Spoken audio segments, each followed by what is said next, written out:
finger banging in the worst possible way. Something along the lines of long nails and pistoning like it's a dick. What does porn glorify that actually isn't that great in practice? What up, bro? Thanks for coming to another storytime. I'm Andrew, your host.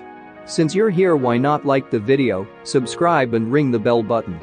That way we won't miss any more storytimes together. And if you don't, I'll tell your stepsis you want to bang her. No more fooling around, let's start the stories. Lesbians with terrifying fake nails. Please don't finger me with those nails, I'm scared. Plus I don't understand how that even became a thing, let alone how they avoid horrible life-threatening internal injuries with those. Sex on the beach, sand, or in a pool. Also those standing positions that are not very efficient. I don't like sand. It's coarse and rough and irritating, and it gets everywhere.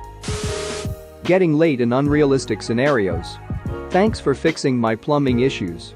How can I ever repay you? Start sucking dick. No bitch, pay me for my work or I'm gonna get evicted. I'm sure there was a Vine like this. Pizza guy walking in, hey, did someone order a pizza? Scantily clad woman, I did, but I don't have any money. Then why the duck did you order a pizza? Pizza guy leaves. Having sex with your stepsister instead of helping her get unstuck from inside the washing machine. The whole time I'm watching I'm like, yeah, this is cool and all, but wait a minute, isn't this basically rape? And oh boy, how about the gymnastics they pull to make sure they aren't actually fetishistic incest? But then there's a video where it's a step-brother with his stepsister and his stepmother, then you start doing the math and you realize it's a video where a daughter is getting freaky with her mother. It's just weird in my opinion. Surprised it hasn't been said yet, rosebudding. Rosebudding is essentially an anal prolapse. More and more increasingly in porn films, it's becoming way too popular. Rosebudding is seen as something sexy and something that every woman who engages in anal sex should strive to do. It's not sexy, it's not healthy, it requires surgery to fix, and no one should ever try to achieve this or encourage someone else to. Skipping straight to sex. I mean, don't get me wrong, sometimes all you gotta do is breathe in my direction and I'm ready to go, but most of the time I need foreplay. Lesson of the day: don't underestimate the foreplay, it could change everything. Also stop assuming that if it feels good for you, it must feel good for your partner too. Make sure they're okay with being folded up like a lawn chair before you attempt to do it. I have a theory. I'm a guy and the best sex I ever had were all about 80% foreplay. I think that people who just think it's a 2-minute necessity are just bad at sex. Or rather can't really enjoy it as much. There are just so many things you can do, not to mention it gives you the excuse to experiment with things, positions and the pleasure spots, making everything that much more intense. Shower sex. It's just not all that fun. Water strips away any natural lubricant you might produce, one of you is always going to end up wet and cold, unless you've got an enormous shower, anyway, and the slick floor means that falling is an ever-present possibility. I'm 31, man. I just want to duck in a bed. A nice soft bed with comfortable sheets. The dream. Check out this prude over here. Man, there's nothing that gets my oatmeal boiling like standing in the cold end of the shower with my dong shriveled up to the size of a Mike and Ike. Then having my girl's hair that's loaded with conditioner smack across my nipples like Indiana Jones' bullwhip as I simultaneously dodge her elbows and the sharp razor she's flailing around with the same disregard for personal accountability. All as an angry television preacher shaking his Bible, staring at her bent over like Gollum over a raw fish while she shaves her butthole. I can't stand looking at guys ducking crushing tits. Like they grab them and squeeze the hell out of them and it looks so painful.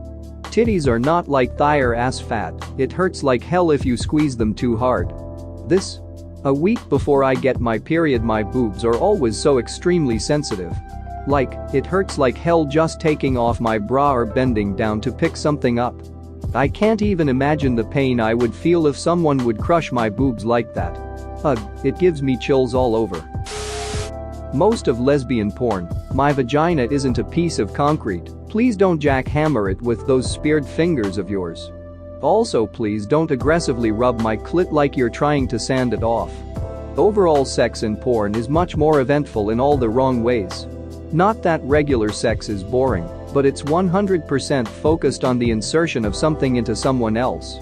Then moving around a lot and moving into very weird positions. Real sex there is a lot more foreplay, or there absolutely should be, and you're probably not going to switch positions too much.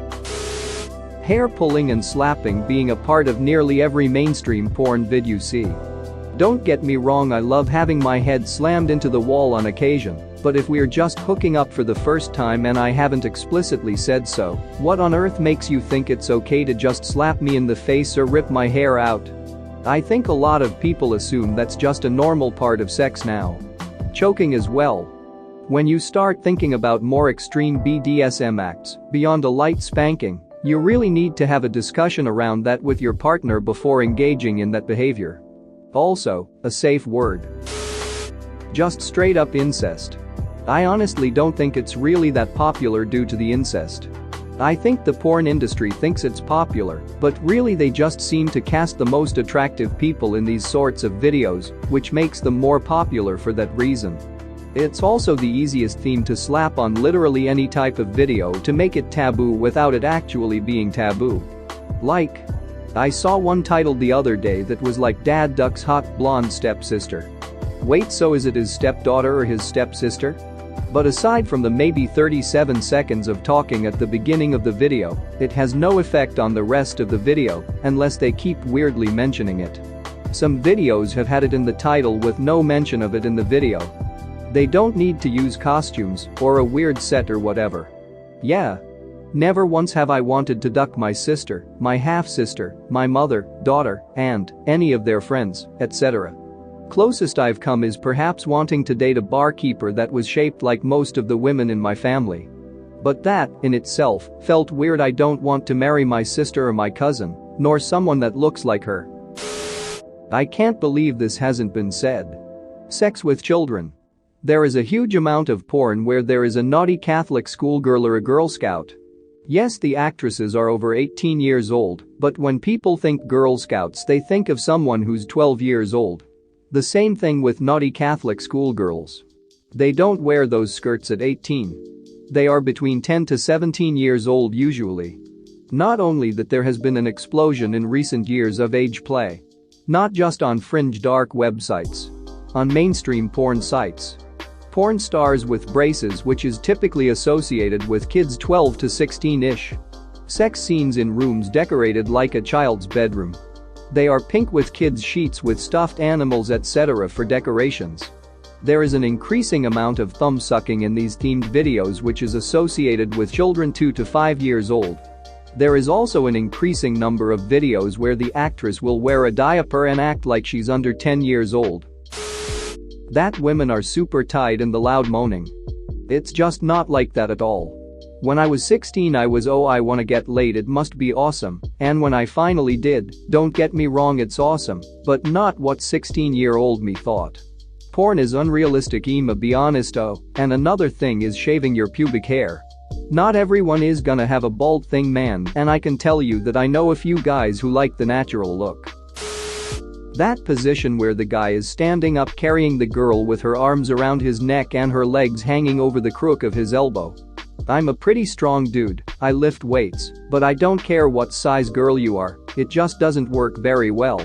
From experience, the guy's brain will register his biceps burning more than any sensation he gets from his crotch. He's gotta make sure to maintain balance so as not to injure either person, and to top it all off, the increased exhaustion will affect performance. Just picture trying to maintain a curl of 45 pounds dumbbells on each arm for more than a few minutes. That's basically what that position is. Designer labia. It's common for porn actresses to undergo cosmetic surgery on their labia to look Barbie doll perfect, which ends up making a not insignificant number of women feel insecure about themselves, since theirs obviously don't look that way. Nobody talks about this, but almost every girl I've ever tried to go down on stopped me BC they didn't like their bodies. Can't tell y'all how much I hate that crap. Labia come in all different shapes, sizes, hell most aren't even symmetrical, but they're all perfect. The worst looking vulvas are still nicer than the prettiest scrotums, and that is the hill I will die on. Source notes. The American College of Gynecologists and Obstetricians, ACOG, study in 2019 that interviewed 124 women seeking labiaplasty and 50 women who were not control group. Although fewer than half of either group claimed that they had never seen porn, other studies strongly suggest that many subjects in such surveys are ashamed to admit to viewing pornography. Overall, 58% of the former group claim that pornography was an influential factor in their desire for surgery. Loud, bombastic, over-the-top sex. Some people are loud, some people like a truff, and some people are really aggressive, but not nearly as many as porn portrays. Not every guy has a 10-inch horse cock, and not every woman is a wanton slut dying to consume aforementioned cock. Most sex is tentative, clumsy, and vulnerable. If it doesn't feel like your sex life is a constant porno, that's probably a good thing. But too many people, especially younger folks, don't know that. I know it's cheap to blame a larger social problem on porn, but it sure ain't helping. Like and subscribe for more funny, interesting, and scary r/ask Reddit videos.